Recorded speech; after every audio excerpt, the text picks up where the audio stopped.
Training camp for the Seattle Seahawks is just 6 weeks away. Which sleepers should fans be keeping a close eye on heading towards camp? Dan Viens of the Seahawks Forever podcast and I will be diving into that topic and much more on our Wednesday edition of Locked On Seahawks. You are Locked On Seahawks, your daily Seattle Seahawks podcast. Part of the Locked On Podcast Network, your team every day.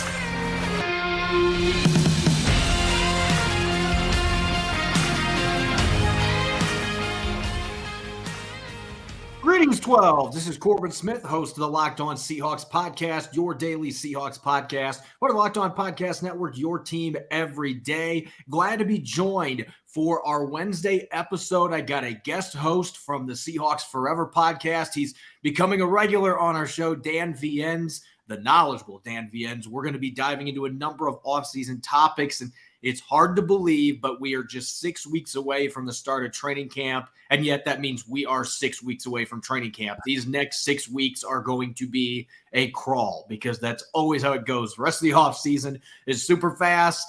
You get through the draft, you get through minicamp OTAs, and then you're like, wait, what do I do the next 6 weeks? But there's tons of topics to break down, including sleeper players to watch, investigating the draft class, looking at that defensive line that remains a top topic, and much more. So without further ado, let's get to it. Now for your lead story here on our Wednesday edition of Locked On Seahawks.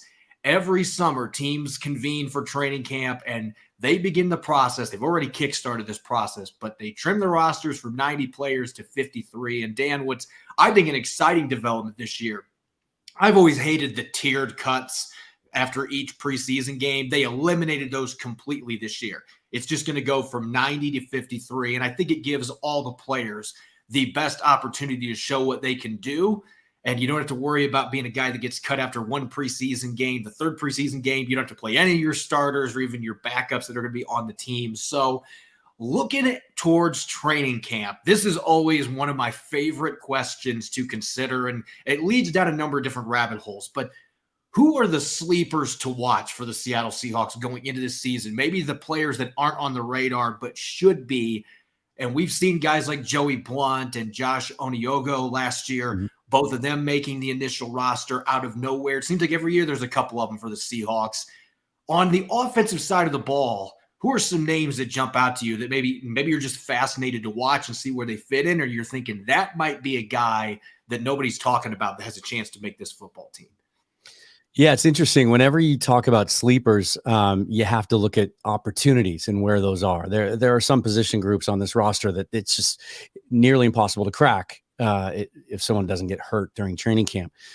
And I think the best opportunities on this roster are wide receiver, because sometimes the Seahawks will carry 6, and there's even a couple of years that at the 53, they'll carry 7, and then there's usually some roster machinations after that, and things get mixed around. So I look at wide receiver, and I look at 2 names. First of all, if you're asking me who the deepest sleeper on the entire roster is on offense, there is no other answer other than John Hall, wide receiver out of Division II Northwood College, or is it the University of Northwood? See, I don't even know that. It's Northwood University. Make sure you get the NU correct.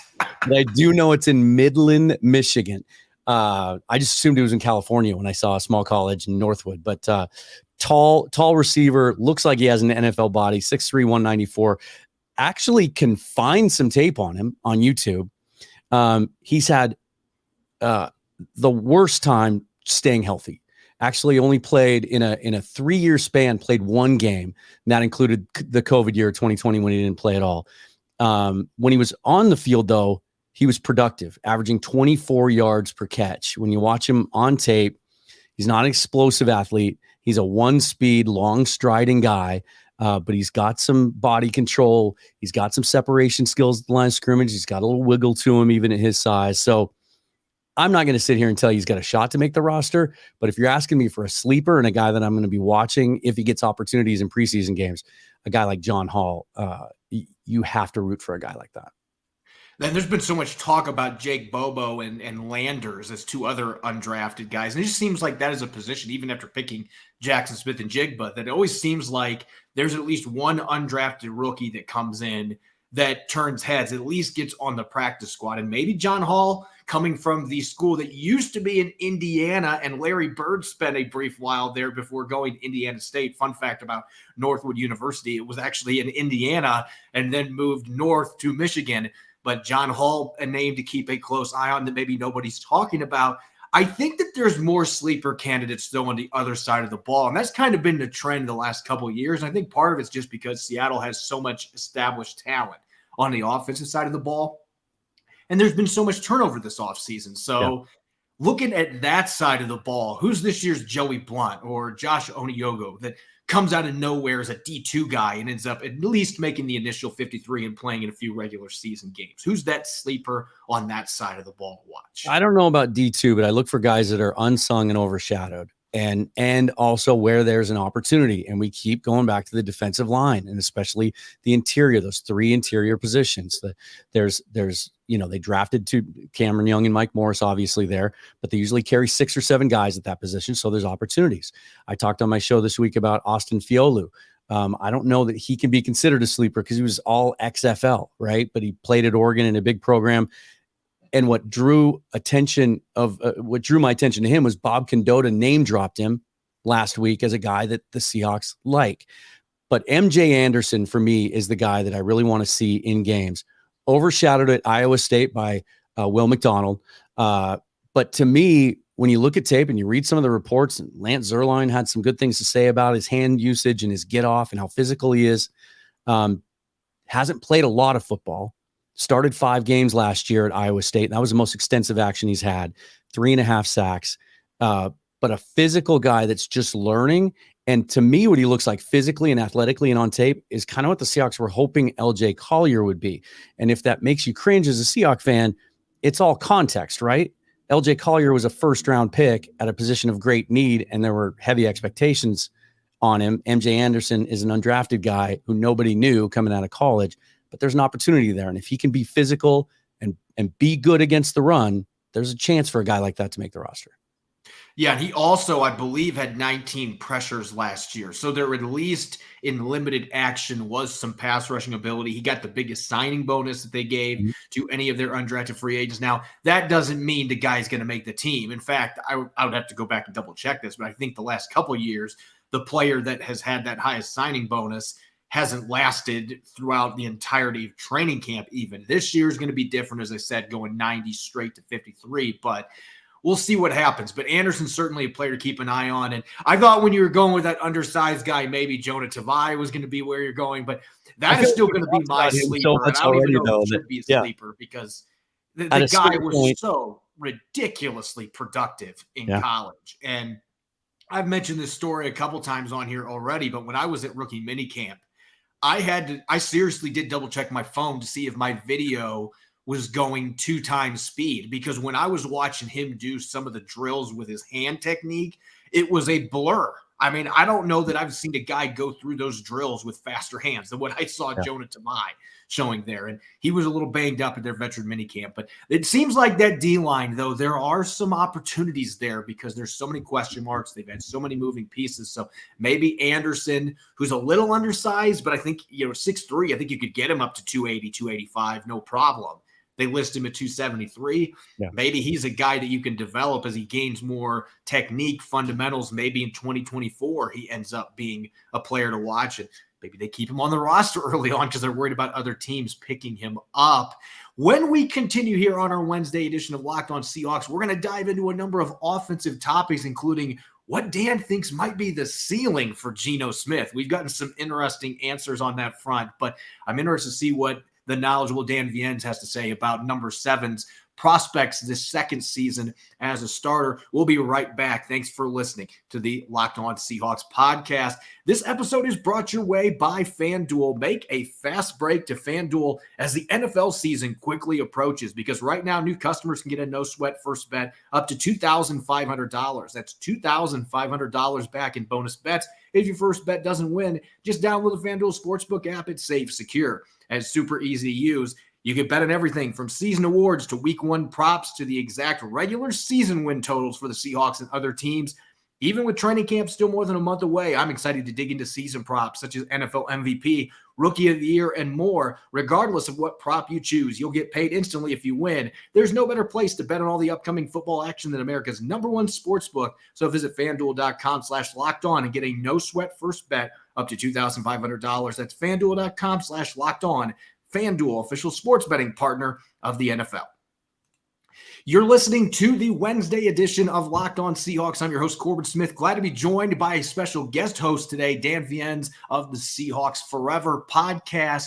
A special thanks to all the 12s out there, as always, for making Locked On Seahawks your first listen 5 days a week. We greatly appreciate it. For our everydayers out there, I'll be rejoined by Rob Rang tomorrow, and the two of us are going to start diving into some individual position groups as we head towards training camp. We're going to start with the defensive line, and that is a perfect segue because let's talk defense here. We'll talk offense later in the show because I think that defense is really one of the critical things to look at for this football team right now. We know all the weapons on offense, Dan, but this is the first time that we've had to chat or we've gotten to chat since the draft. And I know when we did an episode before the draft, we did a mock simulation and you and I both picked defensive tackles very early in the process. Everybody expected that the Seahawks were going to do that. And then, of course, John Schneider decided, you know what? I'm going to throw a curveball because that's what I do. They went with Devin Witherspoon. They drafted Derek Hall in the second round. No defensive tackles until the fourth round. How surprised were you by that strategy and looking at the players they were able to get on day 3? How do you feel about that strategy, the way that they ended up orchestrating this draft? Classic Seahawks in that during the process, I was nervous, scared, confused, didn't know what the hell they were doing, thought they had to have something up their sleeve. And then afterwards, when you look back at the process, you hear them explain it and you see just the total draft class. I like it. I'm on record as saying how much I like the draft, but it made for some nervous moments, especially after the second and third round, just not addressing that interior defensive line. I think context matters. And I think it had a lot to say, had everything to say about this interior defensive line class, and that the lessons the Seahawks have learned about pushing for certain positions over the last 7 or 8 years, instead of just taking value. And I know fans get tired of hearing best player available, but over time, over a large sample size, the good teams show that that's the way they do it. The Baltimore Ravens are the best example of this. They just every single year, they don't make waves. They don't make a lot of splashy moves during the draft. They don't trade up and down a lot. They just sit there and wait for the draft to come to them, and they take good players, and then they figure their roster out before they get to the season.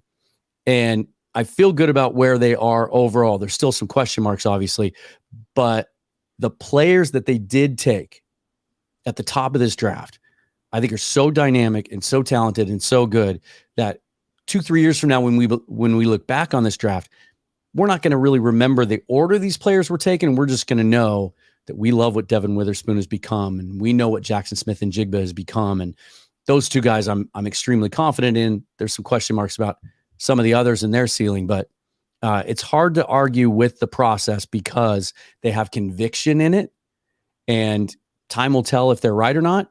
Yep.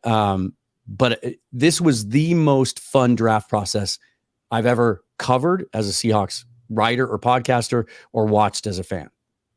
Yeah, I thought that the way things unfolded, I mean, this was the 4th year that I was in the draft room for the media members in the VMAC, and there was just a different vibe to this draft, and having a top 5 pick changes everything. It helps. If you're on pins and needles, if you don't pick till 23rd or 27th or whatever, it's a much different process. But when you have 2 first rounders and you have a top 5 pick, it totally changes the way that even as media members that you approach everything, because you just don't know. Is John Schneider going to trade up? Is he going to trade down? Did they draft a quarterback? There were so many storylines going on there that we weren't accustomed to, and the Seahawks didn't have to lose a bunch of games to get that pick either. Yeah. They just had to have Russell Wilson lead the Broncos to very few victories, and they were able to get that pick. But everybody's talking about this defensive line, and I had Jackson Bevins of the Cigar Thoughts podcast on here last week, and he rated the panic level out of 10 at 8.5 for the defensive line.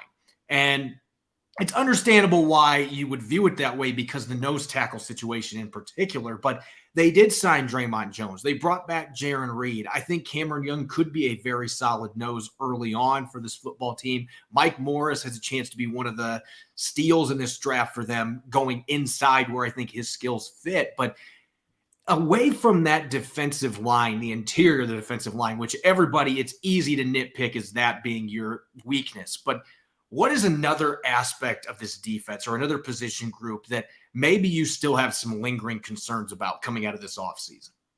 You know, I'm tempted to say linebacker, but the more I read about how much nickel they've played in the last couple of years and what they're going to do schematically, I just don't, the days of seeing 3 linebackers, let alone even 2 on the field are those days are dwindling. And there's, they have packages and I think it's part of the plan bringing Bobby back where Bobby Wagner will be the only linebacker on the field a lot of the time.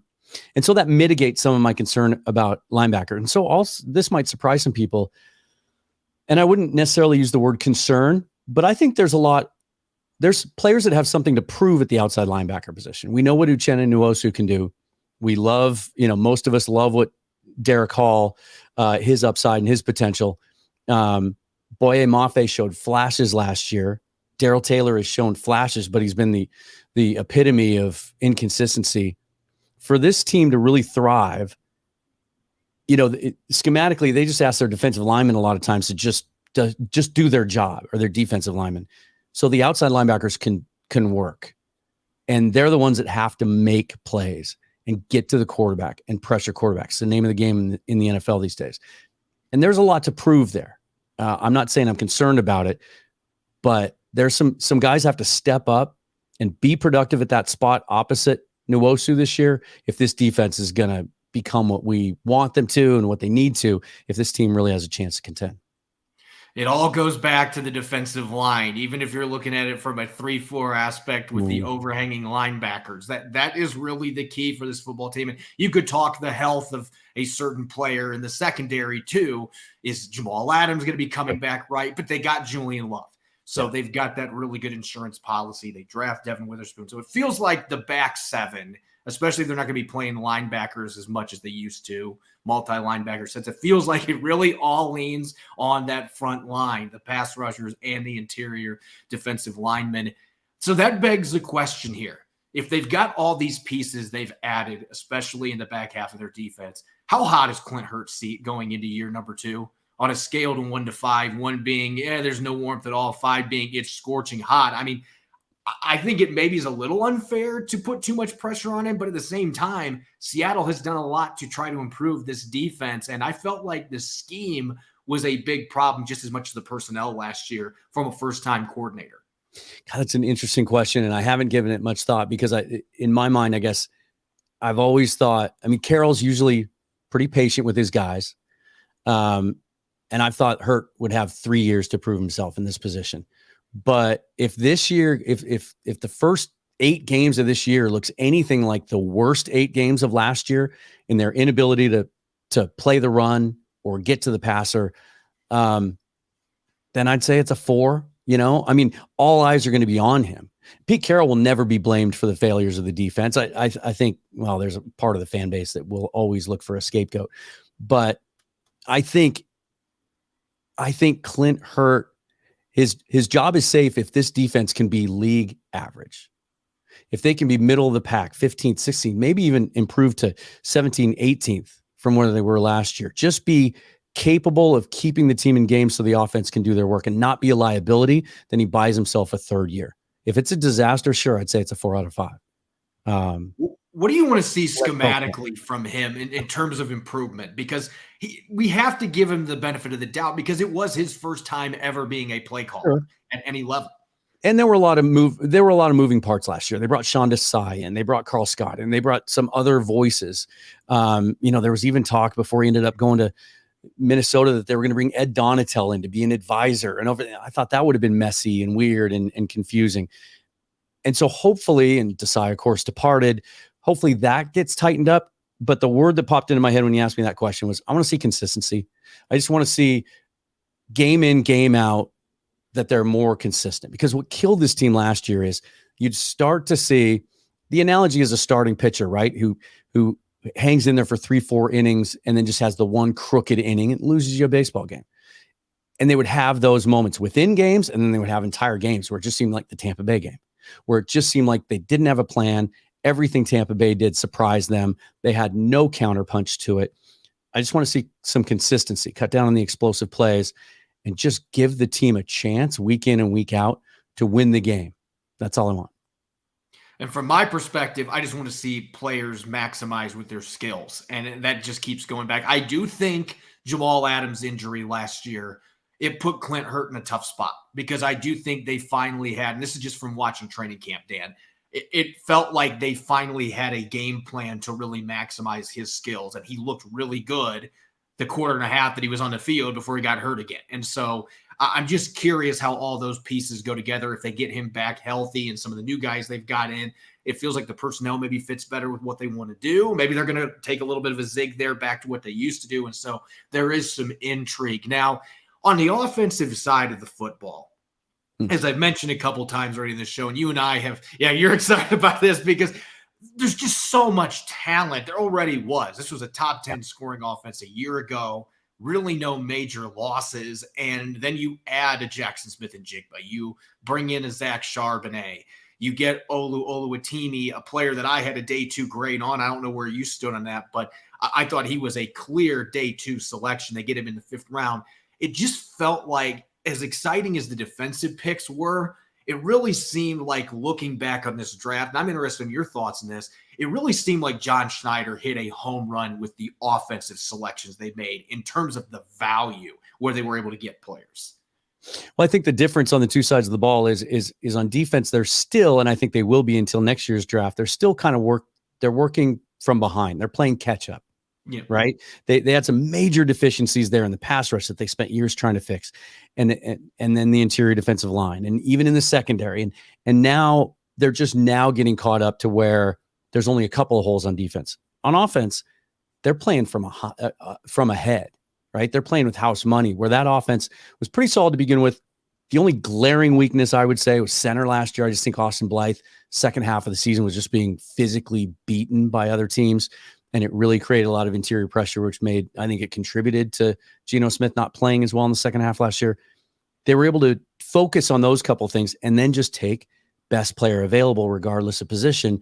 And that's what allows you to add a guy like Jackson Smith and Jigba, who I'm as high on as anyone. The more I watch him, the more I think this guy is a natural. I think he is a long-term, perennial Pro Bowler. And I said it on my show this week, and I'm surprised that I haven't gotten more kickback on this, and I've actually gotten quite a few people that have agreed with me, but it's a little early in the offseason to make bold predictions.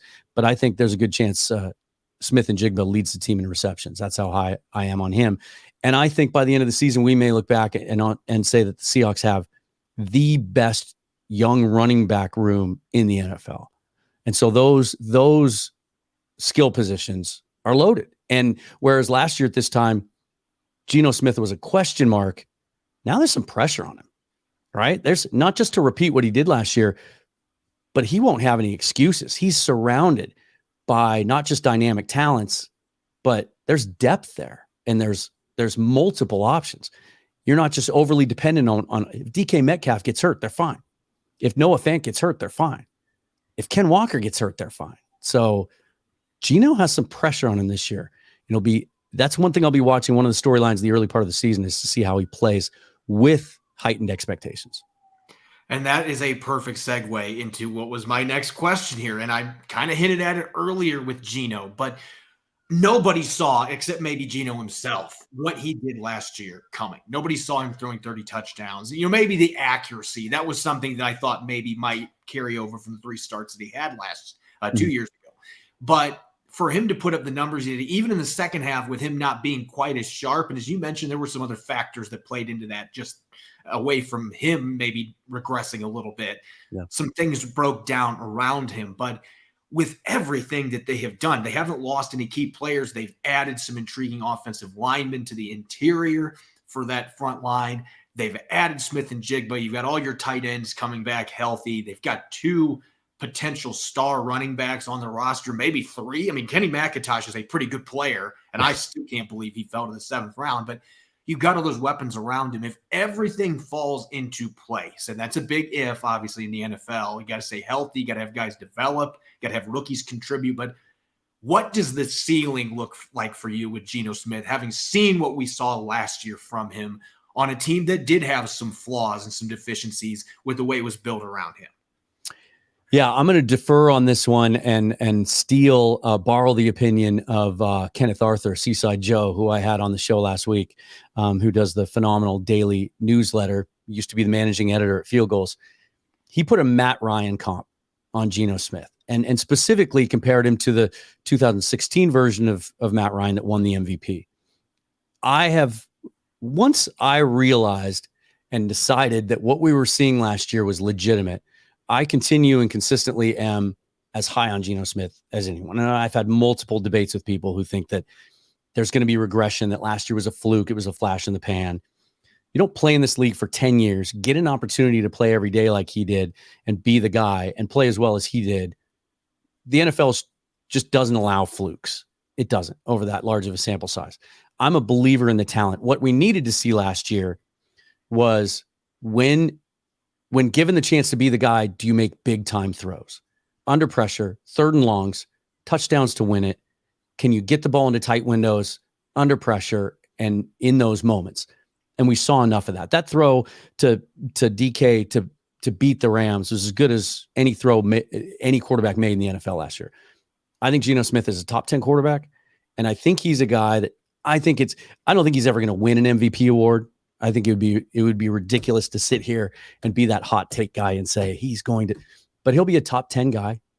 And I think there's a chance, as much as I'm already looking at quarterbacks next year, and we're already talking about how good the quarterback draft is going to be next year, how deep it is, how much sense it would make for the Seahawks to take a day 2 guy next year and kind of have that succession plan.